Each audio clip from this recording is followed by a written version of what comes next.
Okay, here we are again, man. Yeah, and we didn't have much to look at yesterday, did we, bud?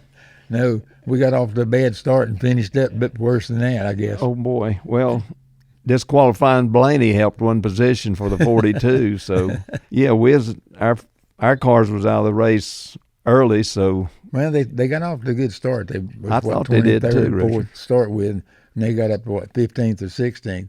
So they come up through the crowd pretty good, and then 43 had a right rear tire go flat, and eventually the 42 had one crash. Oh, boy. But once the 43 had trouble with the tire, then everything was all screwed up. Oh, yeah, it tore the bottom of the car up. The pieces was flying off. But he might have been in the process of catching his, because when he come on television, he had done slowed down, a lot of smoke. And I don't know, Richard, I wasn't there. But I'm planning on being in Homestead this week, and I know you're going to couch it again. Yeah, you'll have to tell me what happened, okay? You won't believe me, but I'm going to tell you. I'll tell you anyway. But the race, I guess, was just a typical race, because whoever was out front stayed out front. But, I mean, I noticed later on, especially the latter part of the race, I guess after they had a last caution, the 5 car escaped. He got out there. The 20 car got trapped, he had to race people. And so the 5 got way, way ahead. And but even before that, the 5 car got, after one of the restarts and stuff, he was 4th. He couldn't even keep up with the 3rd place car because of the aero deals and all that stuff. So the race cars are so messed up, people can't race with each other. And it bugs me when you run and catch somebody and then you can't pass them, or if you run off and left everybody and then all of a sudden you're back 3rd or 4th, you can't help yourself. And it's the aero deal is so critical. I guess. Or on another hand, the cars are so bogged down with no horsepower that they can't overcome the aero deals. But there was 2 things that I noticed, Richard. The 5 car got out there, like you said, on a short run, made that distance, and then the 20 caught him. Now, I don't know where the 5 was driving conservative, but he played it too close.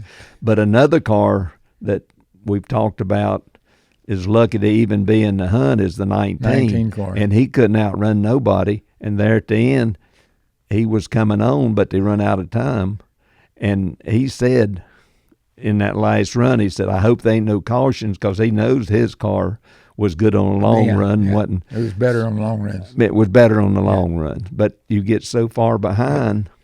But, I really like watching the race deal. It's one of the races where it's got 2 or 3 grooves. And the guys can run side by side, or they can pass somebody on the outside or the inside. So if you watch the race and you was there, there was somebody somewhere on the racetrack racing with somebody all the time, instead of just falling in line and running. Maybe it looked like they was running like that, but if they did catch somebody, they had a chance to pass, because the way the track is, I think it's a good racetrack to put on a race, because there are 3 different grooves. Yeah, and when they do catch them, they don't have to just follow right on their bumper, and like you said, they can pull out and get some fresh air either on the inside or outside. So, golly. But I guess in the long run, the best cars finished up front. You mean? Yeah, which is good. I like to see that. But the 1 car was a good car too, Richard. He was good. He had a pass through and got a lap down. Of course, the lucky dog and all them wave arounds takes care of that. But that's the best they've run in a long time. It was. Yeah.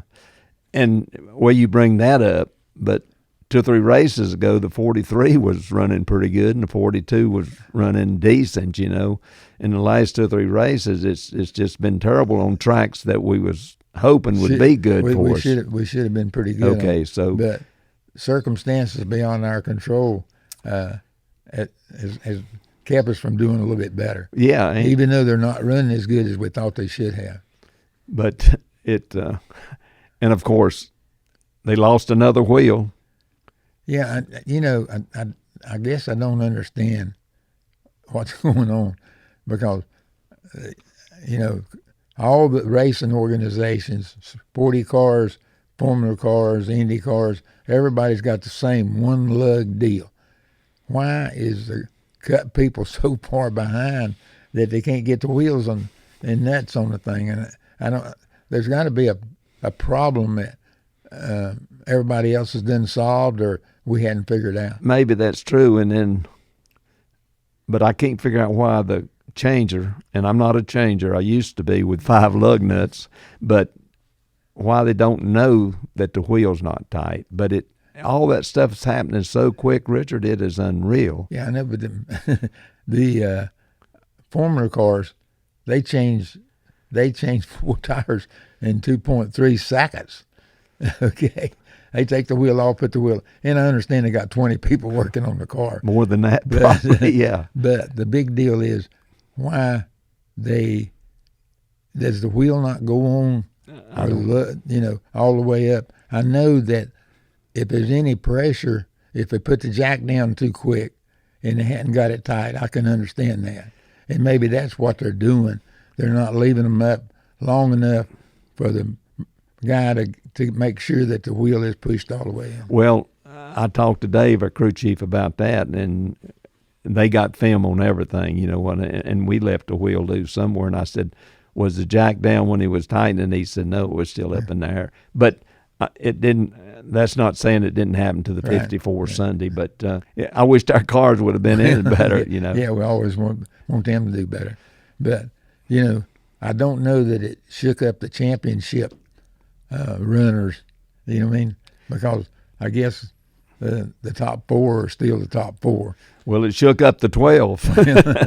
And Well, NASCAR shook up the 12. He's definitely going to have to win one of the next 2 races. Oh, yeah. For him to get in. Of course, that's how he got in to begin with. Yeah. He got in the top 8. He won a critical race. Right. But going to Homestead, it's even more wore out than Vegas for what I know about it. But and then we got the little track at Martinsville, and that's going to be pretty much all about qualifying and track position is really pit selection and no mistakes in the pits. That's big. And it's like everything else. So no matter what you do, it's what the other people do dictates what you got to do or dictates where you finish. So it's still a crapshoot for everybody. Well, most of the races are like that, but referring back to Talladega, everybody was on the same plan: gas mileage, 40 laps, pit with your make car, and then get enough gas in for the stages. So, but that's behind us this year. But we got 2 of them next year. But Homestead's going to be a different deal. There's going to be a lot of strategy there now. It will be. Yeah. And then I don't, if Martinsville, it's coming up too, So there's going to be some beating and bashing in Martinsville. Yeah, but they'll ain't. Now just think about this, Richard. You went up there, I guess, 15 times, and they're shifting gears, Richard. They're getting down to 45 mile an hour. I was busy holding on to the steering wheel. I didn't have time to shift gears. Yeah, but I had the car driving good for you. You could have drove with one hand. Anyhow. Okay, bud. All right, you go down there and check on everything in Homestead and let me know how it's going. We'll see y'all next week.